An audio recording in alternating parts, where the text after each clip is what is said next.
It's the year 616. Something is going on in the streets of Mecca. People are quietly whispering among themselves. They ask each other, did that really happen? It's as if even the angels are standing and watching this scene. The person who is the cause of all this confusion appears at the beginning of the street. With his huge 2-meter-long body, he walks with majesty. He is so fearless that no one can even think of standing against him.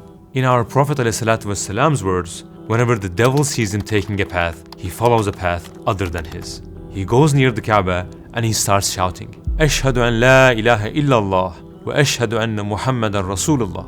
I bear witness that there is no God but Allah, and Muhammad is the messenger of Allah. He challenges all the people in power and the spoiled leaders of the idol worshippers. For the first time ever, the voice of a Muslim is this loud. This is a terrible loss for the mushrikun of Mecca. Umar became Muslim too? If that's the case, Muslims are no longer weak and helpless. But how did Umar, who suddenly changed all the power balance, make this decision?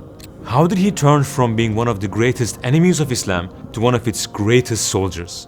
When he was on his way to kill the Prophet, how did he suddenly become a person who was willing to die for that same man's cause? He then became one of the greatest and closest companions of the Prophet and the second Khalifa after him. Here's one of the most interesting stories the world has ever seen. Behind the scenes of Umar's conversion to Islam.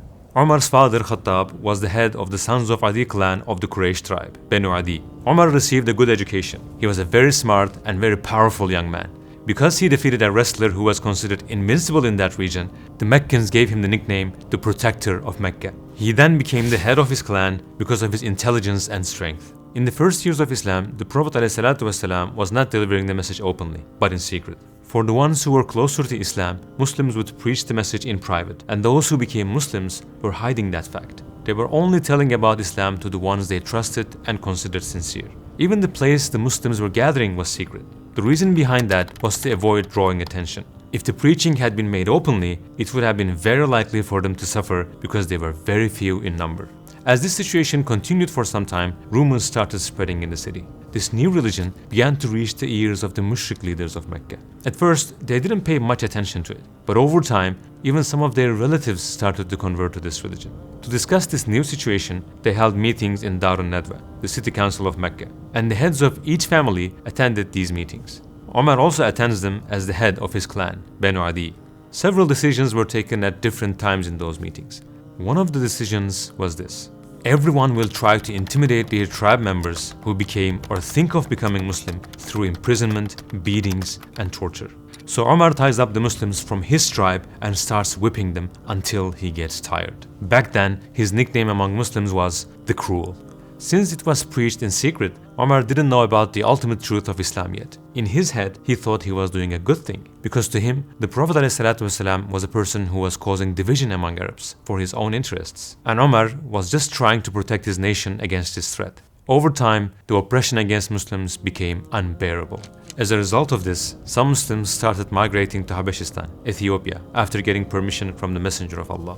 One of these Muslims was Amir. He used to be Umar's father Khattab's slave, but then he got his freedom. He and his wife Leila were also preparing to join this wave of migration. Amir had just gone out to get something. When Umar comes across Leila, he asks, "Are you going somewhere?" She responds, "Yes, we are. You have tortured us so much. Until Allah shows us a way out of this, we will go to another land of Allah." With an unexpectedly soft tone, Umar says, "May Allah help you all," and then he leaves. By that time, his heart was tired of what he had done to the Muslims. He began to feel that something was wrong, but his mind and his heart were still confused. Leila senses a feeling of sympathy and compassion in Umar. When her husband Amir comes back, she tells him the situation. Amir gets very surprised and asks her, "Do you have hope that Umar will become Muslim?" And then he adds, "Wallahi, I swear, even Khattab's donkey would become Muslim, but his son Umar wouldn't." As towards eternity, we need your support. We are a charity organization that aims to spread the message of Islam to the entire world in 10 languages. With your support, you can help people convert to Islam, give up harams, start praying, wear hijab, learn to read the Quran, and so on. And get your share from all these good deeds, inshallah. Donate to Towards Eternity and don't miss this golden opportunity. This was the impression Umar was giving to people with his behavior so far. But his heart, that was hard as a rock, was going to soften soon. The compassion Leila saw in Umar was somewhere deep inside him. And for that to get out, certain events would have to take place. One of them was this. One night, Umar comes across the Messenger of Allah near the Kaaba. He was performing prayer. Wondering what he is reciting, he secretly approaches him. The Prophet was reciting Surah Al-Haqqah. As Umar listens to him, he inevitably becomes fascinated by the words of the Quran. But he wasn't going to convert just like that. He thinks to himself, Wallahi, I swear, he's a poet as the Quraysh say. And right at that moment, the Prophet starts reciting for the first ayah. And it is not the word of a poet. How little you believe. Umar becomes shocked. He now thinks to himself, he knew what I was thinking. Maybe he's a soothsayer, a fortune teller. The Prophet continues to recite the next ayah. Nor the word of a soothsayer. How little you reflect. Umar is stunned. It's as if every ayah was answering him precisely. He was trying to make sense of what just happened. This incident shook him deeply. The seeds of faith began to grow in his heart. He went home in that state. Islam's light was spreading and increasing secretly in Mecca. But at the same time, the tension of the events was also increasing. Although Umar was impressed by the Quran he listened to, he still thought that the Messenger of Allah was dividing families and turning brothers against each other. And because of that, his grudge and hatred against him was still the same. Despite all this, the Prophet of Mercy ﷺ was still praying for his guidance. He was saying, O Allah, strengthen Islam with one of two men whom you love more, Abu al-Hakam bin Hisham, meaning Abu Jahl, or Umar ibn Al-Khattab. Right after these words were uttered by his beloved messenger, Allah subhanahu wa ta'ala was going to create the reasons for one of the most beautiful stories of guidance in the world. On the very morning of the night of that supplication, another meeting was held in Darun Nadwa. Being scared of getting into a conflict and facing vengeance from the Prophet's clan, sons of Hashim, Abu Jahl makes an offer. Whoever kills Muhammad, I will reward him with 100 camels. Taking the risk of a blood feud, someone in the meeting stood up and accepted this offer. It was Umar. He thought this had gone on for too long and rushed out to take up his sword. Both of these people were prayed for by name by the Messenger of Allah just the night before. Yet one of them put a price on his head and the other went out to look for and kill him. When you think about it, this was a suicide mission for Umar, because the Prophet's family would definitely get their revenge and kill him too. He was also aware of this, but even though he was young, powerful, rich and respected, he was preparing to sacrifice himself. He was ready to die, but Allah was not going to waste him. He was going to be given life on his way to death. He takes up his sword and rushes out of his house to kill his target. On his way, he comes across his relative Nu'aym. Nu'aym asks him, "Oh Umar, where are you going armed with your sword?" Umar replies, "I'm going to kill Muhammad, who has disrupted the affairs of the Quraysh and insulted their gods and ancestors." Upon hearing this, Nu'aym, who himself became Muslim secretly, becomes anxious. He cries out, "Oh Umar, you have fooled yourself. Do you think that his clan will let you live when you kill him?" And Umar says that after killing him, he will go to them and surrender. Nu'aym wanted to do whatever he could to protect the Messenger of Allah from Umar. He had to say something to distract him. So he said, "Oh Umar, shall I tell you something more surprising? Your sister and her husband left the religion you are practicing and became Muslims too." Umar was paralyzed for a few seconds. Then, with his blood boiling inside, he changed his direction and started running to his sister's house. Meanwhile, Khabbab bin Arad was teaching Surah Taha to Umar's sister Fatimah and her husband Sa'id bin Zayd. When Khabbab hears Umar's voice coming from outside, he hides inside the house. Umar storms in furiously. When his sister saw him with a darkened face, she immediately hides the Quran pages she was holding in her hand. He starts shouting at her sister and asks, "What were those words coming from your house?" When his brother-in-law replied, "Nothing, we were just talking to each other," Umar's rage increases even more. He grabs him by the neck and slams him to the ground. He yells, "So what I have heard is true. You have joined the religion of Muhammad, haven't you?" When Fatima tries to save her husband, she also finds herself on the ground with a hard slap. Her mouth starts bleeding. Fatima couldn't stand it anymore and fearlessly challenged him. "Umar, do you hear me? What you have heard is true. I left your gods. I reject Lat and Uzza.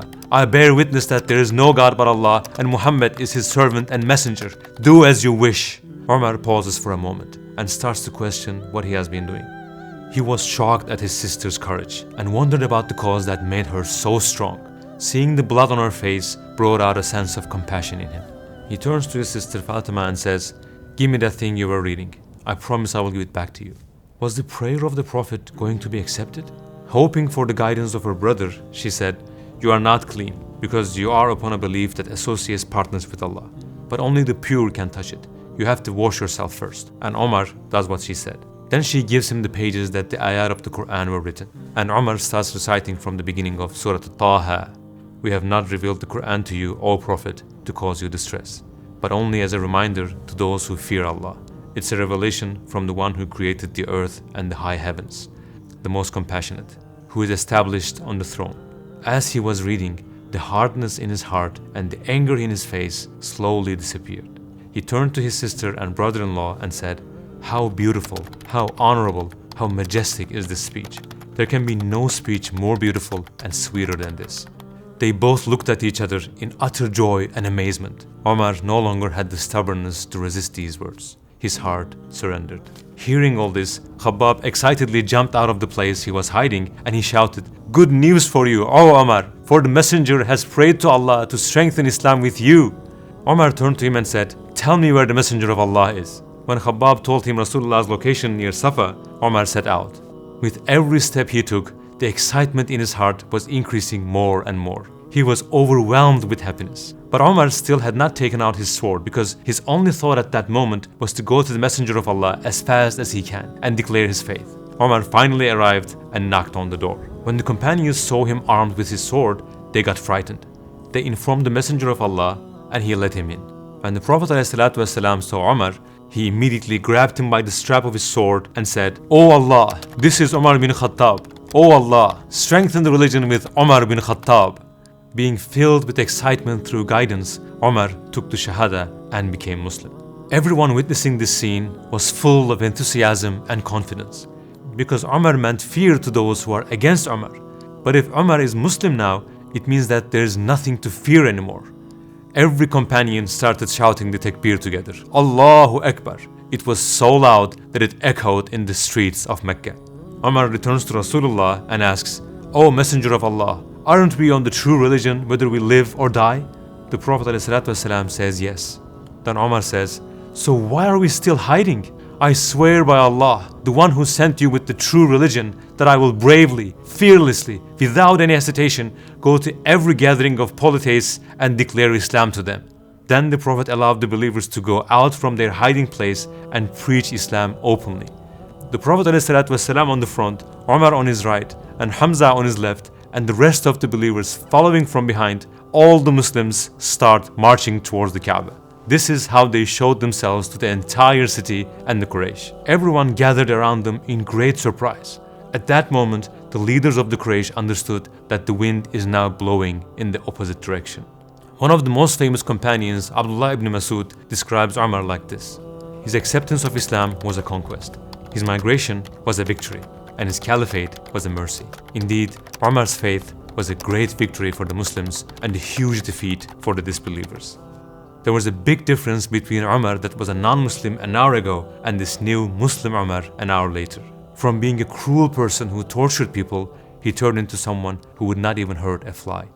With the light of guidance that was brought by the Messenger of Allah, the light hidden inside him started to shine. That day, the seed of faith was put inside Umar's heart, and from that seed, Allah created a giant tree of conscience and justice. So much so that, in his period as a caliphate, he would be given the nickname the Just. And not only human beings, but even the animals would be safe from being wronged.